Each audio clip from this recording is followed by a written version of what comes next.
यह व्रत कार्तिक लगते ही अष्टमी को किया जाता है, जिस वार को दीपावली होती है। अहोई आठें भी उसी वार को पड़ती हैं। इस व्रत को वे स्त्रियां ही करती हैं जिनके संतान होती है। बच्चों की मां दिन भर व्रत रखें। सायंकाल दीवार पर अष्टकोष्ठक की अहोई की पुतली रंग भरकर बनाएं। उस पुतली के पास सेई तथा सेई के बच्चों का चित्र भी बनाएं या छपी हुई अहोई अष्टमी का चित्र मंगा दीवार पर लगाएं तथा उसका पूजन कर सूर्यास्त के बाद अर्थात तारे निकलने पर अहोई माता का पूजन करने से पहले पृथ्वी को पवित्र करके चौक पूरकर एक लोटा जल भरकर एक पटरे पर कलश की भांति रखकर पूजा करें। अहोई माता का पूजन करके माताएं कहानी सुनें। पूजा के लिए माताएं पहले से एक चांदी की अहोई बना जिसे स्याऊ कहते हैं और उसमें चांदी के 2 दाने मोती डलवा लें। जिस प्रकार गले में पहनने के हार में पेंडेंट लगा होता है, इसी की भांति चांदी की अहोई ढलवा लें और डोरे में चांदी के दाने डलवा लें। फिर अहोई को रोली, चावल, दूध और भात से पूजा करें। जल से भरे लोटे पर सांतियाँ बना लें। एक कटोरी में हलवा तथा रुपए बायना निकाल कर रख लें और 7 दाने गेहूं के लेकर कहानी सुनें। कहानी सुनने के बाद अहोई स्याऊ की माला गले में पहने। जो बायना निकाल कर रखा था उसे सासू माँ के पांव लगकर आदर पूर्वक उन्हें दे दें। दिवाली के बाद किसी शुभ दिन अहोई को गले में से उतार कर उसका गुड़ से भोग लगाएं और जल के छींटे देकर मस्तक झुकाकर रख दें। जितने बेटे हैं उतनी बार तथा जितने बेटों का विवाह हो गया हो उतनी बार चांदी के 2-2 दाने अहोई में डालती जाएं। ऐसा करने से अहोई माता प्रसन्न होकर बच्चों को दीर्घायु करके घर में नित नए मंगल कार्य करती रहती हैं। इस दिन पंडितों को पेठा दान करने से शुभ फल की प्राप्ति होती है। अहोई का उज्जमन। जिस स्त्रियों को बेटा हो अथवा बेटे का विवाह हुआ हो उन्हें अहोई माता का उज्जमन करना चाहिए।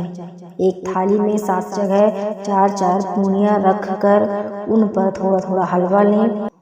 इसके साथ ही एक तियल साड़ी ब्लाउज उस पर सामर्थ्य के अनुसार रुपए रखकर थाली के चारों ओर हाथ फेरकर श्रद्धापूर्वक सासू जी के पांव लगकर सभी सामान सासू जी को दे दें। तियल तथा रुपए सासू जी अपने पास रख लें तथा हलवा पूरी का बायना बांट दें।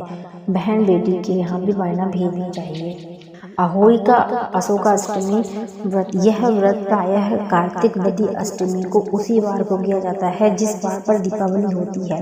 इस दिन स्त्रियों को आरोग्यता और दीर्घायु प्राप्ति के लिए अहोई माता का चित्र दीवार पर माड़कर पूजन करना चाहिए। अहोई का व्रत दिन भर किया जाता है।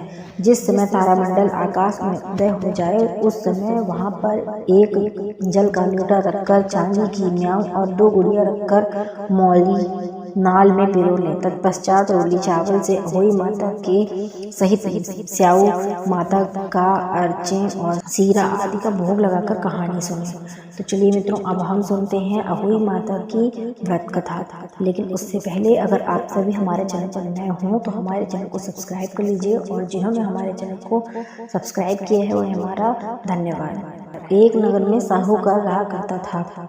उसके 7 लड़के थे। एक दिन उसकी स्त्री खदाने में मिट्टी खोदने के लिए गई और ज्यों ही उसने जाकर वहां कुदाली मारी त्यों ही सेई से बच्चे कुदाल की चोट से सदा के लिए सो गए। इसके बाद उसने कुदाल को स्याहू के खून से देखा तो उसे सेई के बच्चे को मार जाने का बड़ा दुख हुआ, परंतु वह विवश थी क्योंकि काम उससे अनजाने में हुआ था। इसके बाद वह बिना मिट्टी लिए ही खेत करते हुए अपने घर आ गई और उधर जब से अपनी घुरकाल से आई तो अपने बच्चे को मारा हुआ देखकर नाना प्रकार के विलाप करने लगी और ईश्वर की प्रार्थना की कि जिसने मेरे बच्चे को मारा है उसे भी इसी प्रकार का कष्ट होना चाहिए। सेई को श्राप से जेठानी के 7 लड़कों एक ही साल के अंदर समाप्त हो गए, अर्थात मर गए।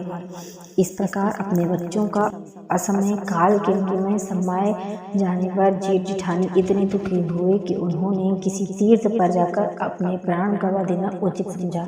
इसके बाद वे घर छोड़कर पैदल ही किसी तीर्थ की ओर चल दिए और खाने की ओर कोई ध्यान न देकर जब तक उनसे कुछ भी शक्ति और साहस रहा तब तक वे चलते ही रहे, और जब वे पूर्णतया अशक्त हो गए तो अंत में मूर्छित होकर गिर पड़े। उनकी ऐसी दशा देखकर भगवान करुणा सागर ने उनको मृत्यु से बचाने के लिए उनके पापों का अंत किया और इसी अवतार में आकाशवाणी हुई कि हे सेठ, तेरी सेठानी ने मिट्टी खोदते समय ध्यान न देकर सेही के बच्चों को मार दिया।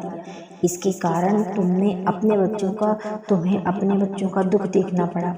यदि अब तुम पुनः घर जाकर तुम मन लगाकर गौ की सेवा करोगे और अहोई माता अजंता देवी का विधि विधान के साथ व्रत आरंभ कर प्राणियों पर दया करते हुए स्वप्न में भी किसी को कष्ट नहीं दोगे तो तुम्हें भगवान की कृपा से पुनः संतान का सुख प्राप्त होगा। इस प्रकार आकाशवाणी देखकर सेठ सेठानी कुछ आशान्वित हो गए और भगवती देवी का स्मरण करते हुए घर को चले गए। इसके बाद श्रद्धा भक्ति से न केवल अहोई माता का व्रत अपितु गौ माता की सेवा करना भी उन्होंने आरंभ कर दिया तथा जीवों पर दया भाव रखते हुए क्रोध और द्वेष का सर्वथा परित्याग कर दिया। ऐसा करने के पश्चात भगवान की कृपा से वे सेठ सेठानी सातों पुत्रों वाले होकर अगणित पौत्रों सहित संसार में नाना प्रकार के सुखों को भोगकर स्वर्ग चले गए। तो मित्रों, अब हम ये जानेंगे कि इस कहानी से हमें क्या शिक्षा मिलती है। बहुत सोच विचार करने के बाद भली प्रकार निरीक्षण करने पर ही कार्य का आरंभ करो और अनजाने में भी किसी प्राणी की हिंसा मत करो। गौ माता की सेवा के साथ साथ अहोई माता अजंता देवी भगवती की पूजा करो। ऐसा करने से अवश्य संतान का सुख के साथ साथ संपत्ति सुख भी प्राप्त होगा। तो चलिए मित्रों, अब हम सुनते हैं अहोई माता की दूसरी कथा। एक साहूकार था जिसके 7 बेटे थे, 7 बहुएं तथा 1 बेटी थी। दिवाली के पहले कार्तिक बदी अष्टमी को सातों बहुएं अपनी इकलौती ननद के साथ जंगल में खदान में मिट्टी खोद रही थीं। वहीं सेई की मांग थी। मिट्टी खोदते समय ननद के हाथ से सेई का बच्चा मर गया। स्याऊ माता बोली कि मैं तेरी कोख बांधूंगी। तब ननद सातों भाभियों से बोली कि तुम में से मेरे बदले कोई अपनी कोख बंधवा लो। सब भाभियों ने अपनी कोख बंधवाने से इनकार कर दिया, परंतु छोटी भाभी सोचने लगी कि यदि मैं कोख नहीं बनवाऊंगी तो सासू जी नाराज हो जाएंगी। ऐसा विचार कर ननद के बदले में छोटी भाभी ने अपनी कोख बंधवा ली। इसके बाद जब उससे जो लड़का होता तो 7 दिन बाद मर जाता। एक दिन उसने पंडित को बुलवाकर पूछा कि मेरी संतान 7वें दिन क्यों मर जाती है। तब पंडित ने कहा कि तुम सुरही गाय की पूजा करो। सुरही गाय स्याऊ माता की भाईली है, वह तेरा कोख छोड़े तब तेरा बच्चा जिएगा। इसके बाद से वह बहू प्रातःकाल उठकर चुपचाप सुरही गाय के नीचे सफाई आदि कर जाती। गौ माता बोली कि आज कल कौन मेरी सेवा कर रहा है, सो आज देखूंगी। गौ माता खूब तड़के उठी, क्या देखती है कि एक साहूकार के बेटे की बहू उसके नीचे सफाई आदि कर रही है। गौ माता उससे बोली कि मैं तेरी सेवा से प्रसन्न हूँ, इच्छानुसार जो मांगना है मांग लो। तब साहूकार की बहू बोली कि स्याऊ माता तुम्हारी भाईली हैं और उसने मेरी कोख बांध रखी है, सो मेरी कोख खुलवा दो। गौ माता ने कहा कि अच्छा।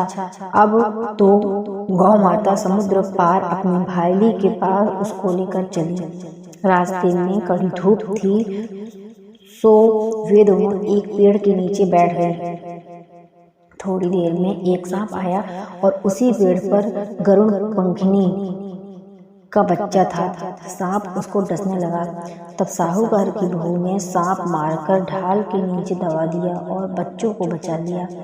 थोड़ी देर में गर्मपंखनी आई तो वहाँ खून पड़ा देखकर साहूकार की बहू को चोंच मारने लगी। तब साहूकार ने बोली कि मैंने तेरे बच्चे को नहीं मारा है, बल्कि सांप तेरे बच्चे को डसने को आया था। मैंने तो उसे बच्चे की रक्षा की है। यह सुनकर गर्मपंखनी बोली कि माँ तू क्या मांगती है? वह बोली 7 समुद्र पार स्याऊ माता रहती हैं, हमें तो उनके पास पहुँचा दे। तब गर्मपंखनी ने दोनों को अपनी पीठ में बैठाकर स्याऊ माता के यहाँ पहुँचा दिया।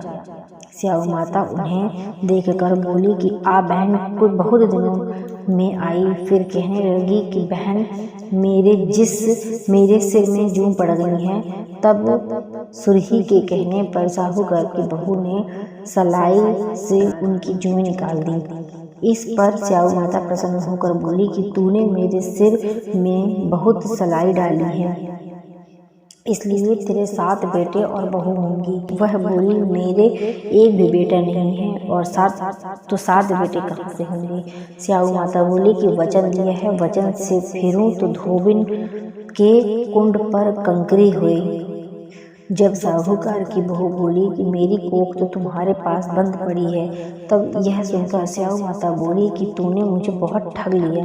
मैं तेरी कोख खोलती तो नहीं, परंतु अब खोलनी पड़ेगी। जा, तेरे घर तुझे 7 बेटे और 7 बहुएं मिलेंगी। तू जाकर उजमन करियो, 7 अहोई बनाकर 7 कढ़ाई करियो। वह लौटकर घर गई तो वहाँ देखा 7 बेटे 7 बहुएं बैठे हैं। वह खुश हो गई। उसने 7 अहोई बनाई, 7 उजमन किए और 7 कढ़ाई दी। रात्रि के समय जिठानियाँ आपस में कहने लगीं कि जल्दी जल्दी नहाकर पूजा कर लो। कहीं छोटी बच्चों को याद करके रोने लगे। थोड़ी देर में उन्होंने अपने बच्चों से कहा कि चाची घर जाकर दिखाओ कि आज वह अभी तक रोई क्यों नहीं। बच्चों ने जाकर कहा कि चाची तो कुछ मार रही हैं, खूब उजमन हो रहा है। यह सुनते ही जिठानियाँ दौड़ी दौड़ी उनके घर आईं और जाकर कहने लगीं तूने कोख कैसे छुड़ाई? वह बोली कि उसने तो कोख बंधाई नहीं, सो मैंने कोख बंध ली। अब स्याई माता ने कृपा करके मेरी कोख खोल दी है। स्याई माता ने जिस प्रकार उस साहूकार की बहू की कोख खोली, उसी प्रकार हमारी सबकी खोलियो।